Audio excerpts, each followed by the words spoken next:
Well, welcome to today's talk. It's Thursday the 24th of June. Now, the best meta-analysis so far on the efficacy of ivermectin has been published. So we're going to look at that. Now, I know looking at these studies aren't for everyone. It's a bit scientific and it's kind of journal reading stuff. So I'm going to give you the headlines and or the bottom line really on this now. Now, this study shows that ivermectin probably reduces deaths by 62%, probably reduces deaths by 62%, and possibly reduces transmission by 86%. And you notice I said probably reduces deaths by 62% and possibly reduces transmission by 86%. So that's the result from this meta-analysis, which we're now going to look at in detail, and I'd love you to stay. It is pretty interesting, actually. Now, this is the publication here. It just came out on the 17th of June, so it's a few days old now. Ivermectin for the prevention and treatment of COVID-19 infection. We see the authors there, and Tess Laurie, of course, we've had the enjoyment of interviewing twice on this channel. And during that time, Tess did give us a lot of this information that's in this before it was published, but the big difference now, it's published, it's in this journal, the American Journal of Therapeutics, and it's peer reviewed. So this is peer reviewed, and this is particularly important because a meta-analysis, as you know, is looking at the results from many different trials, combining those, reanalyzing that data and reinterpreting that data. And that is intrinsically quite a complicated thing to do. So you need good quality peer review to make sure that this technique, this methodology was correctly followed. And given that it's been published, I think we can assume that it was correctly followed. It certainly looks good to me. In fact, parts of it are beyond me, actually. But I think I've worked out most of it, and we'll go through it now. So ivermectin for the prevention and treatment of COVID-19 infection, a systematic review, meta-analysis, and trial sequential analysis to inform clinical guidelines. So background to this. Now, the antiparasitic agent ivermectin with antiviral and anti-inflammatory properties has now been tested in numerous clinical trials. So here they're clearly saying that it's got antiviral and anti-inflammatory properties. The question is, to what degree are they efficacious?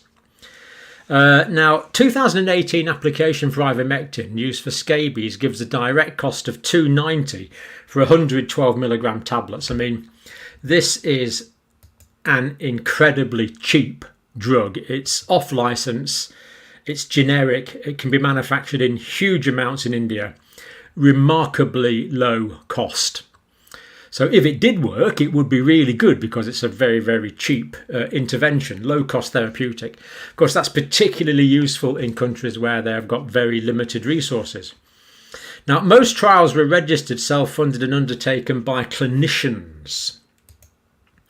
So these are not trials done by large pharmaceutical organisations.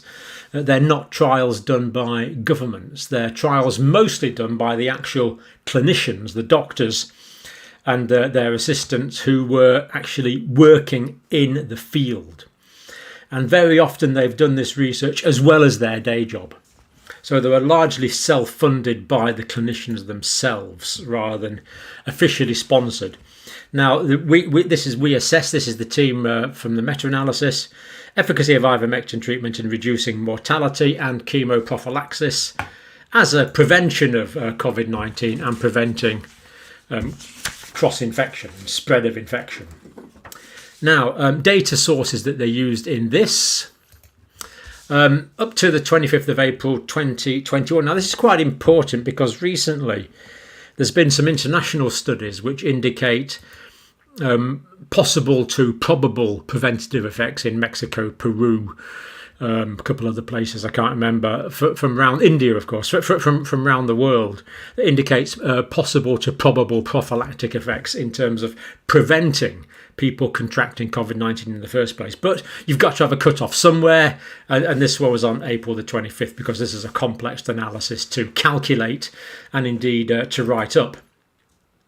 So the team, these are direct quotes in italics, sifted for studies, extracted data and assessed risks of bias.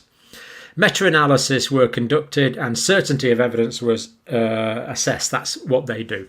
Now, we're going to look at what they did in a minute, but just interesting to note here, they use what's called the grade approach.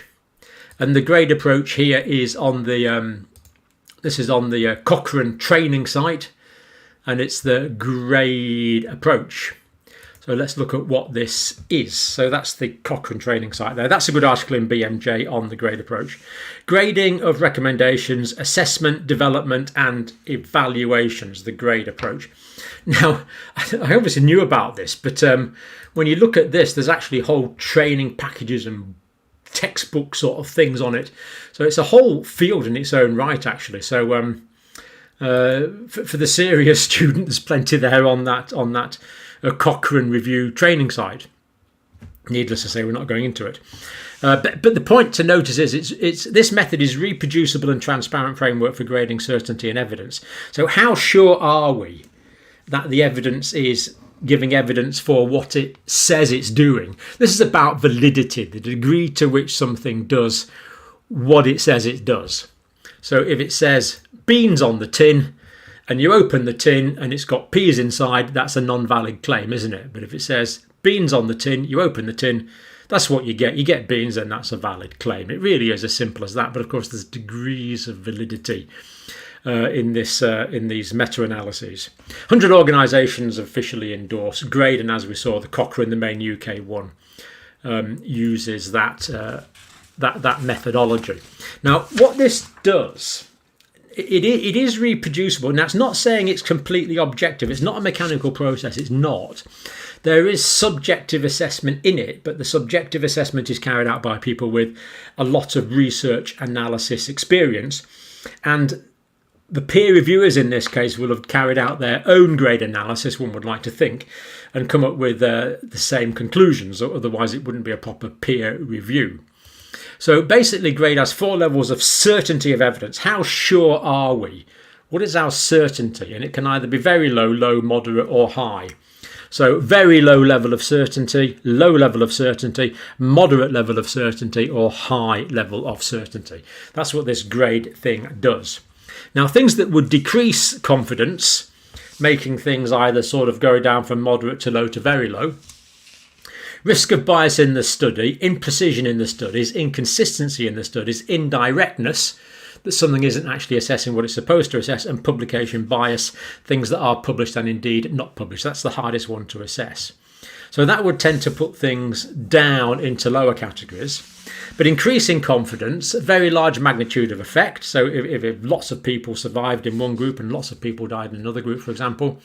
Clear dose response gradient, so the more of the good thing, the more the better effect. And the third criteria there is residual confounding is likely to decrease rather than increase the magnitude of the effect. So anything that gets in the way, that clutters up the result, is likely to decrease rather than increase the magnitude of effect.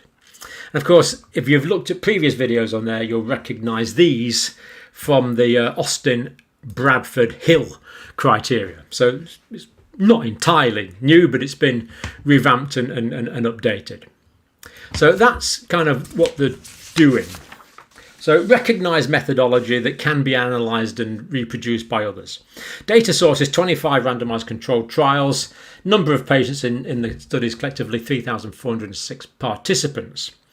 Right, ivermectin reduced risk of death compared with no ivermectin. Now, the meta-analysis here was 15 trials that contained the mortality data. And in these 15 trials, there was a total of 2,438 patients. And the average risk ratio was 0.3, in other words, 62% reduction in deaths. If you were given the ivermectin, your chances of dying were 0.38, 62% reduction in the probability of dying. So that is kind of the headline figure that we gave at the start.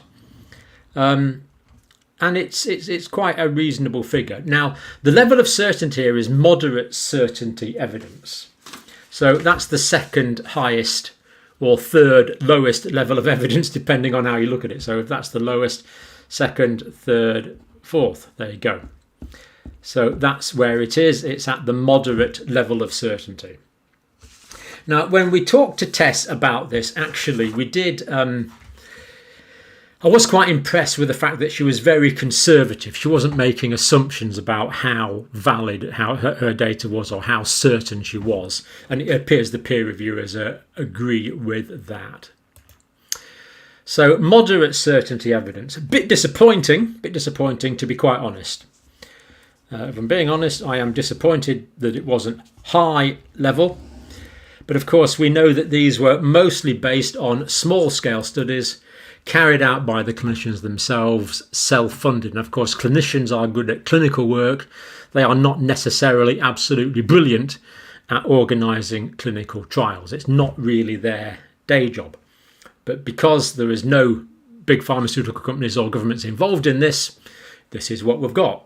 So it's not surprising really that that's kind of where we ended up. So we can have moderate certainty that this is an accurate reduction in deaths of 62%, the average risk ratio 0.38. And this was confirmed. Now, I'm not going to go into these. To tell you the truth, I don't fully understand them. But these are other ways of assessing the validity of that data other than the grade. So the Simonian-Laird method and the Biggerstaff Tweedy method. So basically it checked out. In other words, what the team authors are saying here, as well as using grade, they triangulated the grade results, grading of recommendations, assessment, development and evaluations. They triangulated those with other methodologies and they got the same, at least the same direction of results. So that's good. They've used different methodologies. And I tell you what, if you actually look through this paper, it really is quite a detailed, impressive piece of work. Quite. Oh, the full thing's not there. I did download the full paper. I've got it. Just spent the last few hours reading it. But it's a very detailed study with lots of fairly precise methodological information in it. So that was that result, 62% protection, so good.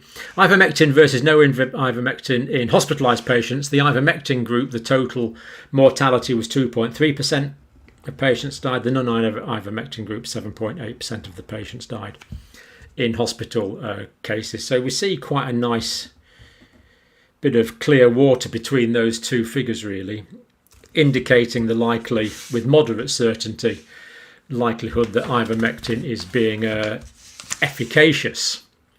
So the 62% protection, 2.3 versus 7.8. Now, moving on to ivermectin as prophylaxis, which we've recently seen, for example, in India, Peru, Mexico. Did we look at a study in Chile as well? We looked at a few studies about this, and it does look remarkably promising from population-based data, but we're only going from what is on here now. 3 trials analysed by the trial authors in this one.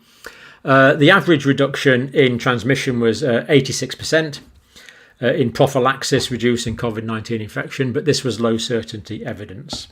Now, the reason it was low certainty evidence, which of course is the, it wasn't very low, it was low. So it was that one. So the reduction in deaths was that one. The reduction in transmission is that one. No results in the very low, no results in the high.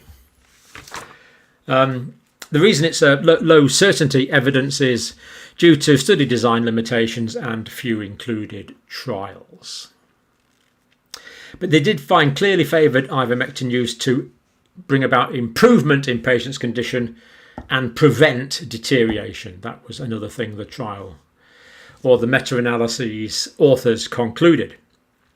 Adverse events, rare amongst treatment trials, evidence of no difference was assessed at low certainty. In other words, they couldn't really tell from the data they had. They couldn't really give a definitive answer to the severe adverse events, how different they were between the two groups. But again, other studies, and we know ivermectin's been used extensively for parasitic infections, which we've looked at, but this is only looking at what this is looking at. So evidence of no difference was assessed as low certainty. So they couldn't say for sure there was no difference, which is the honest opinion. Now, the conclusions from the study authors. Now, I'll put these all in inverted commas because I think it's quite important to get them right. These are all direct quotes. Moderate certainty evidence finds that large reduction in COVID-19 deaths are possible using ivermectin. Okay, so that's one conclusion. Using ivermectin early in the clinical course may reduce numbers progressing to severe disease. Certainly consistent with what Dr. Nair was doing in India when we interviewed Pravin Nair a few weeks ago. The apparent safety and low cost suggests that ivermectin is likely to have a significant impact on the SARS coronavirus 2 pandemic globally, is the conclusion of the study authors. So that's that. It's not as convincing as we would like, but largely due to the limitations and the clinician-run nature of the trials. But the team clearly, the meta-analysis team clearly feel that they have collected enough evidence to indicate efficacy and clinical use. Now, of course, I'm not prescribing anything. This is purely for educational purposes. Read the paper yourself and see what it says, but that was what they say. The apparent safety with low cost suggests that ivermectin is likely to have a significant impact on the SARS coronavirus 2 pandemic globally. And it would certainly have been good if we did have an effective prophylactic agent, because that could have curtailed for things like the Delta variant, couldn't it? Because the vaccines don't work straight away, whereas the idea is that a therapeutic would work within, within a few hours anyway, within a few hours. Now, let's just compare this with other agencies at the moment for balance. Now, this is from the National Institutes of Health from the United States, of course, and they have their statement here in National Institutes of Health, COVID-19 treatment guidelines, and fairly well known now. They say there is insufficient data for COVID-19 guideline panel to recommend either for or against the use of ivermectin, is their conclusion. Now, of course, we know that the World Health Organization has come out against ivermectin except in clinical trials, whereas National Institutes of Health in the States has kept this neutral response, and that has been their position since February, I think. 11th of February. That's been their position since then. So, direct quote, there is insufficient data to recommend either for or against the use of ivermectin for the treatment of COVID-19. Okay. Now, the reason that they give for this, that they can't be more definitive, is the sample size of most of the trials was small. Okay, some were a few hundred, but yeah, we accept that point. Various doses and schedule of ivermectin were used. Well, of course, this was done by different clinicians around the world. Some of the randomised controlled trials were open label. In other words, there could be placebo effects. They weren't all double blind, which of course is a legitimate critique. Patients receiving various concomitant, potentially confounding medications, such as doxycycline, hydroxychloroquine, azithromycin, zinc, and corticosteroids. So these could have confused the picture, meaning that it's hard to say whether it was these or the synergistic or the inhibitory effects of these with ivermectin that gave the results. So they are saying they are confounding, casting uncertainty on the dependent variable, which is the potential efficacy. The severity of COVID-19 in the study participants was not always well described. Okay, again, fair critique, and the study outcome measures were not always clearly defined. Again, now, had these trials been done by a large pharmaceutical group who are used to doing this, or had it been done by a government with large sponsorship, then these probably wouldn't have occurred. But again, this is largely clinician-led research. So again, these limitations aren't surprising, but it is frustrating that this definitive answer is just that little bit out of reach, although this 62% efficacy is probably the best thing we've got so far. So that was the National Institutes of Health on that one. Now, the sort of definitive guide for these things in the UK is the Cochrane Library. Trusted evidence, informed decisions, better health is their motto. So, ivermectin for preventing treatment of COVID-19. This was written on April 2021. Now, what they've written here is a very detailed proposal for the study, not the study itself. Now, this proposal for the study is probably the best proposal I have ever read for a meta-analysis. It really is quite excellent. So it's got ivermectin, people that are doing it, objectives. This is a protocol for a Cochrane review intervention. The objectives are as follows, but this is what they plan to do. So description of the condition, which is very well and concisely done. Description of the ivermectin, which is well done. How the intervention might work, all well done. But it's all saying what they plan to do. So the objective is to assess the efficacy and safety of ivermectin compared to standard care, placebo, or any other proven intervention. Again, we will include randomized controlled trials, so it's not done yet. So this was back in April, and this is the Cochrane Institute, which is like the UK national flagship. So you've got to really, I mean, they've given themselves a very complicated job, but you would have thought, given the evidence that we appear to have, they might have given this a slightly higher priority, but let me show you the state of play. So Cochrane reviews on this subject, 0. Cochrane protocols, that's what we've just looked at, 1. So they've got the protocol, which is good. They're aware of 112 trials. They've written no editorials, no special collections, and no clinical answers. In other words, that is completely useless at the moment, which is a bit surprising, as I've said. So the evidence from this meta-analysis, again, I would restate, demands some form of response from Dr. Fauci or Chris Whitty, because there's sufficient evidence there to merit a response, even if it's to say this trial's rubbish, forget it, and we're not going down that route. But as we've said before, the silence is deafening.